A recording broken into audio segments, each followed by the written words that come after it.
imagine waking up in the dead of night. Your eyes dart around the room, but you are completely, utterly paralyzed. Oh, that is just the worst feeling. It really is. You try to shout, but you just can't open your mouth. And suddenly you feel this crushing physical weight pressing down on your chest. Right, like something is actually sitting on you. Exactly. And then you see it just out of the corner of your eye. There's this shadowy presence standing in the corner of your room just watching you. Which is terrifying. Completely terrifying. Yep. So is this just a glitch in your brain's sleep cycle? Is it some sort of demonic intrusion? Or, is it something else entirely? People have been asking that for a long time. Right. For millennia, humanity has experienced this terrifying unknown, and time again, we have given that unknown a face. We always need a face for it. We do! Welcome to another My Mind MashUps deep dive, where we unravel mysteries, spark curiosity, and make sense of complex ideas together. A huge thank you to our coffee supporters for helping fund the channel's research and creation. And a massive thank you to you, the listener, for sharing a part of your day with us. We really appreciate it. If you enjoy content that makes you think, follow or subscribe wherever you're listening. You can also like, share, or leave a comment to help more curious minds discover the conversation. And if you would like to support the channel directly, the link is in the description.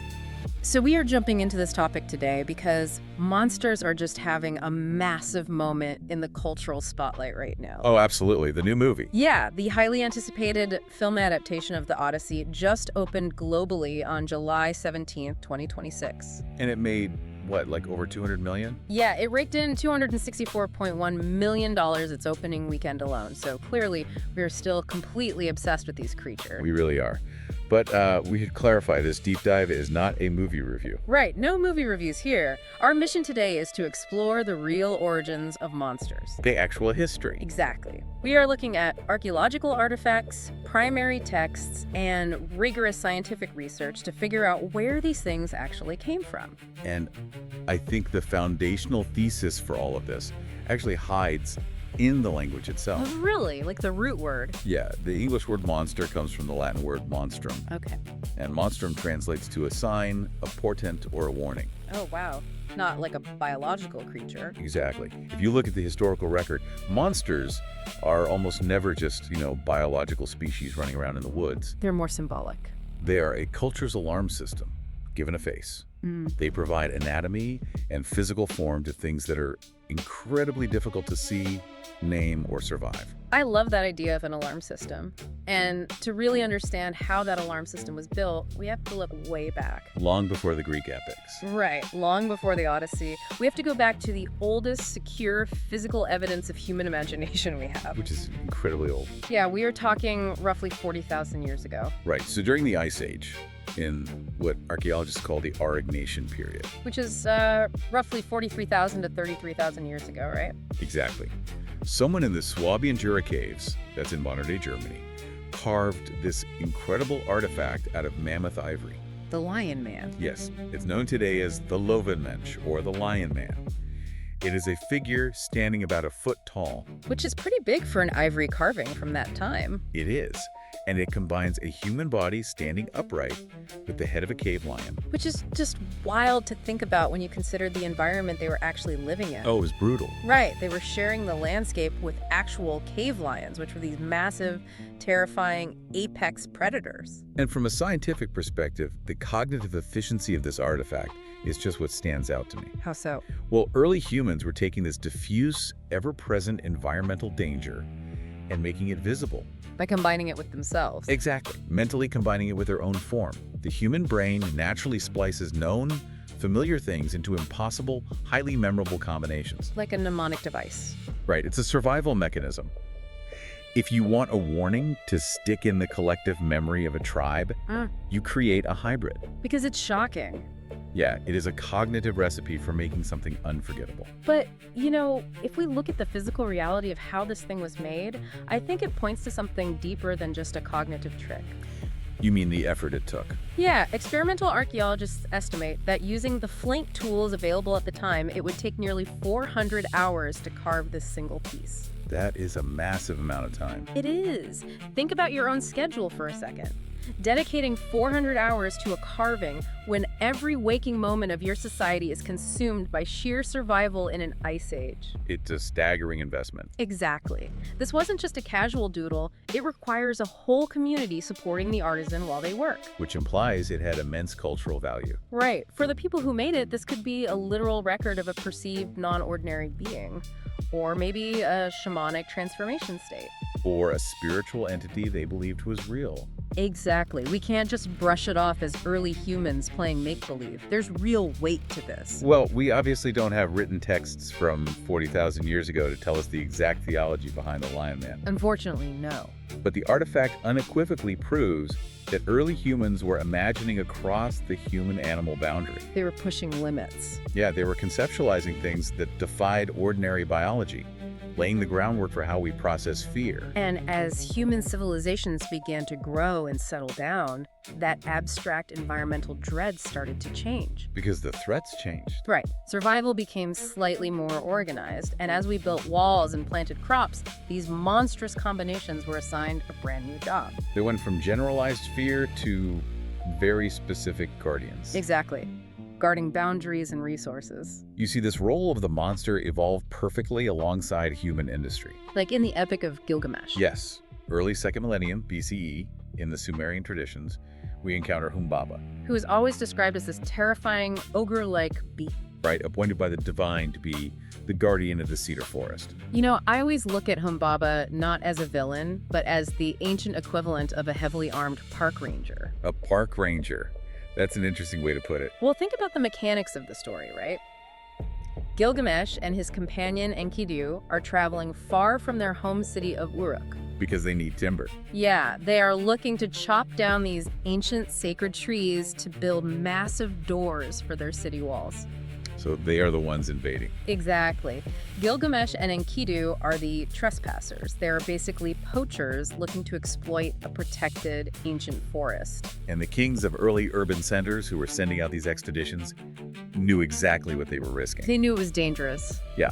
Humbaba personifies the real dangers of resource extraction and political expansion. He's the forest fighting back. Right.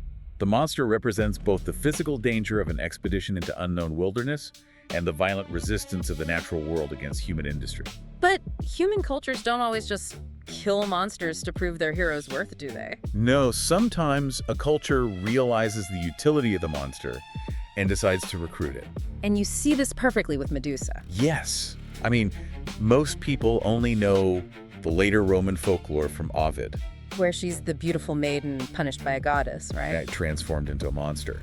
But centuries before that, in Hesiod's Theogony, which is from around the 7th century BCE. She was already a monster. Yes. Medusa and her Gorgon sisters were just terrifying primordial beings from birth. And they were used as symbols. Yeah, in early Greek archaeological artifacts, we see Medusa's frontal, terrifying face, known as the Gorgonian, placed everywhere. It's embossed on the breastplates of armor, right? Painted on shields, carved onto the pediments of temples, everywhere. It's like you take the face of the thing that terrifies you the most and you wear it. It's an ancient psychological coping mechanism. It was used apotropically. Apotropaically. That means to ward off evil, right? Exactly. You point the ultimate terror outward at your enemies or at the chaotic forces of the world to protect your own fragile civilization. You harness the alarm system for your own security. Exactly. Hey, if this conversation's making you think, follow or subscribe so you don't miss the next My Mind MashUps deep dive. So, guarding a forest or slapping a terrifying face on a shield is one thing. Because those are threats on solid ground. Right. But the psychological stakes change completely when humans venture out into the total abyss of the unmapped ocean. The ocean is just the ultimate blank canvas for human anxiety, and the Odyssey serves as the perfect historical roadmap for this. Oh, absolutely. Odysseus encounters a total gauntlet of maritime horrors. He is trapped by the Cyclops, Polyphemus. He has to sail past the Sirens. And he has to navigate between the twin horrors of Scylla and Charybdis. Which later maritime traditions often merge into the concept of massive sea monsters, just pulling ships under. You know, the Sirens are actually a perfect example of how our modern pop culture distorts the original fear. How so? Well, we always picture sirens as these beautiful mermaids luring men with physical seduction. Right, the classic mermaid trope. But in early Greek art, like the famous Siren vase in the British Museum, they're depicted as bird women. Wait, bird women? Yeah, bird women. And their weapon isn't lust, it's information. Information. Yeah, they promise to tell Odysseus everything that has ever happened across the earth. It is literally an information hazard. Oh, wow. If you listen to them, you become so paralyzed by acquiring all this total knowledge that you just sit there and rot, completely forgetting your journey home. So in a way, the ancient siren is the earliest mythological equivalent to modern doom scrolling. Exactly. It's ancient doom scrolling. That's fascinating. Yeah. The danger of distraction and losing your path homeward is a profound psychological hazard for any traveler. Definitely. But alongside those psychological metaphors, there are very plausible scientific and biological mechanisms that inspired the physical descriptions of these monsters. Like the Cyclops. Yes, take the Cyclops. Paleontologists have pointed to the fossilized skulls of extinct dwarf elephants. Dwarf elephants. Yeah, they've been found on various Mediterranean islands. Now, if you are an ancient Greek sailor who has never seen an elephant, Okay, I see where this is going. and you find this massive skull in a cave, it has this huge central nasal cavity where the trunk goes. It looks exactly like a giant single eye socket. Exactly. So it provides the physical scaffolding for the myth. Right.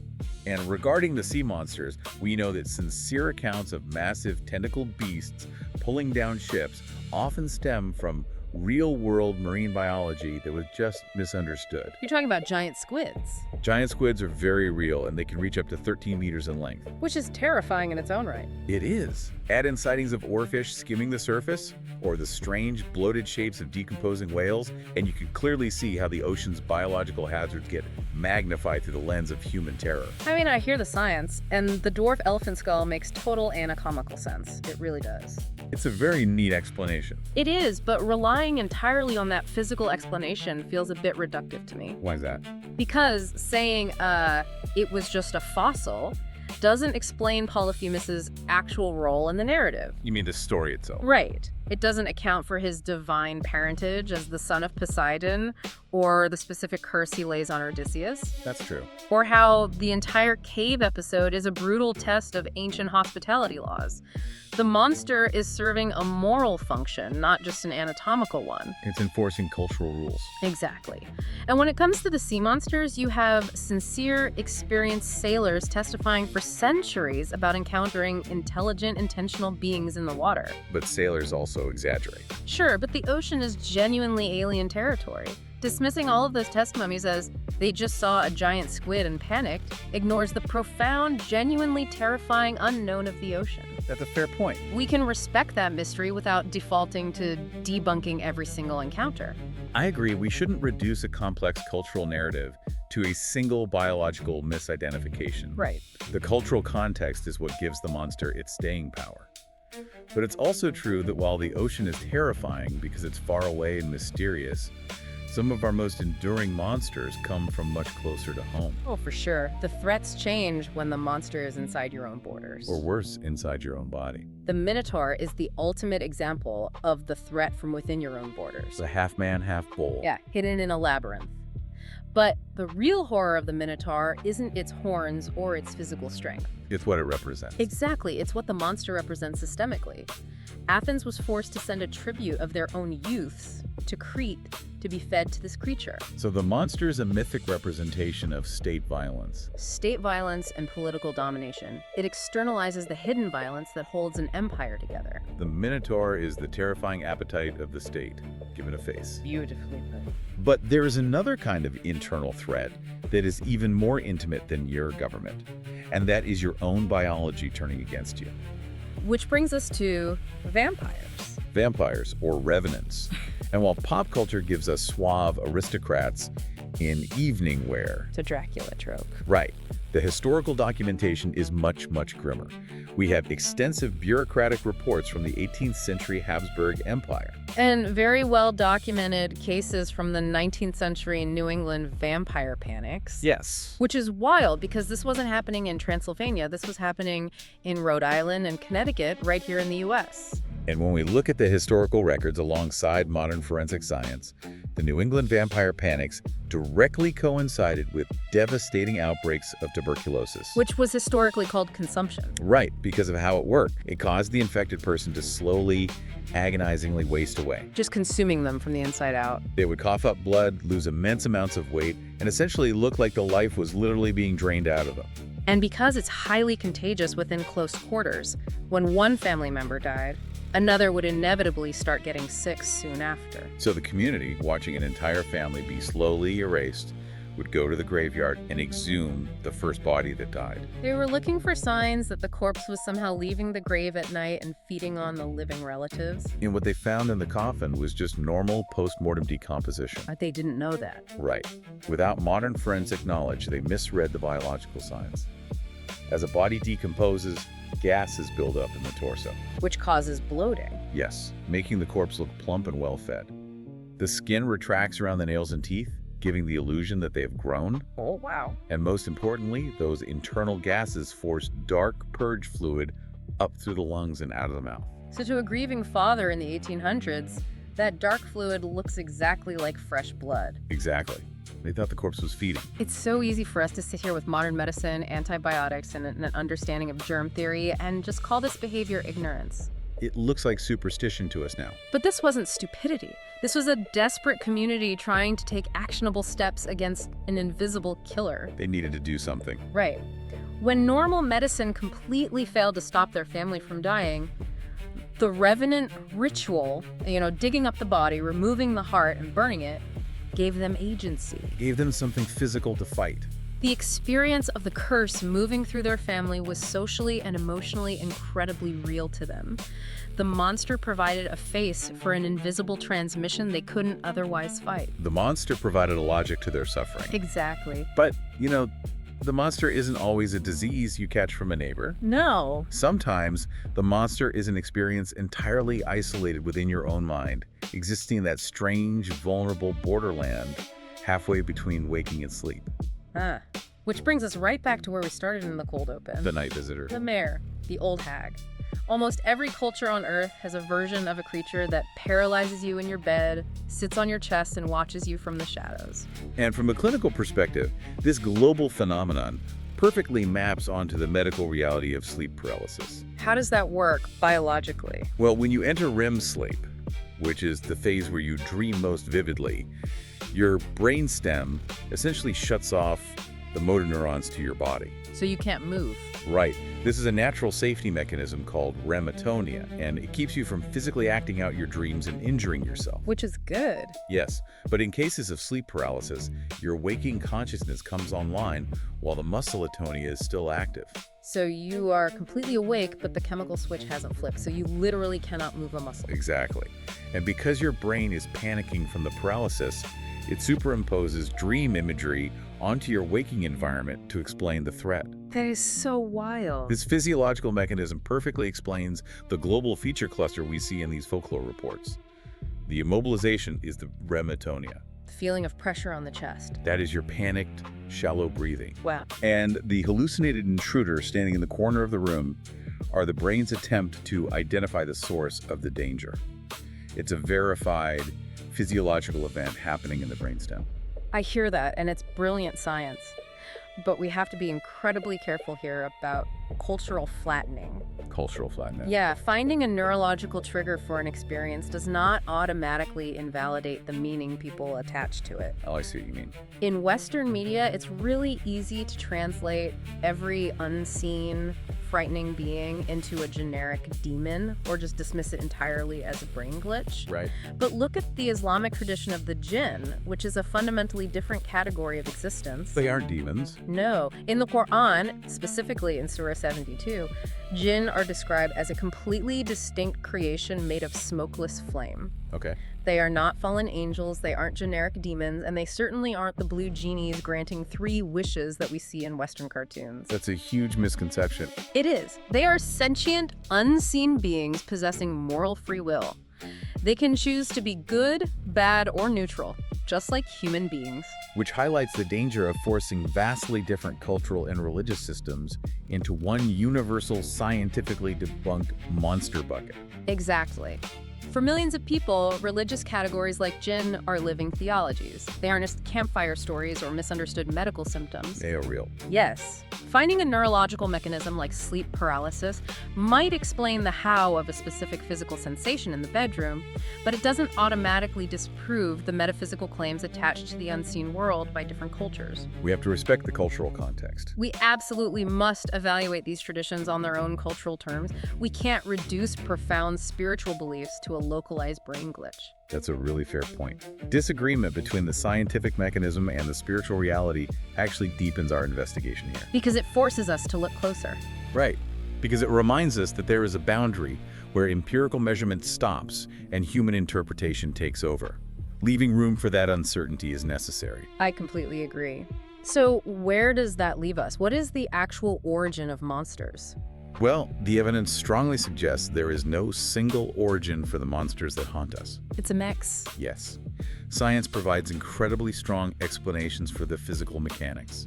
It explains the fossils that inspired giants, the forensic decomposition that sparked vampire panics, and their rematonia behind the terrifying hallucinations of sleep paralysis. But at the exact same time, the paranormal and spiritual traditions capture the profound human truths. The emotional reality. Yeah, they capture the sincere testimonies of people facing the unknown, the desperation of grieving communities trying to fight back, and the moral boundaries that science simply cannot measure. It takes both perspectives to see the whole picture. It really does. So as we wrap up today, I want to leave you with a final thought to mull over. We've established that monsters are basically a society's alarm system given a face. So what kind of monsters are we currently inventing right now in the 21st century? That is a great question. How will the folklore of tomorrow give a face to our modern anxieties? Think about the runaway threat of artificial intelligence or the looming, diffuse shadow of climate change. Will those new monsters be digital or environmental? Exactly. The shadowy presence in the corner of the room is still watching. Its face has just changed. Incredible. Share your thoughts with My Mind Mashups on our social platforms. Your perspective could help shape a future deep dive. We always love hearing from you. If you enjoyed this deep dive, like, share, follow, or subscribe wherever you listen. You can find My Mind Mashups on YouTube, Spotify, Apple Podcasts, Amazon Music, Audible, Facebook, TikTok, Pocket Casts, and wherever you listen to podcasts. We didn't come this far just to come this far. This is My Mind Mashups.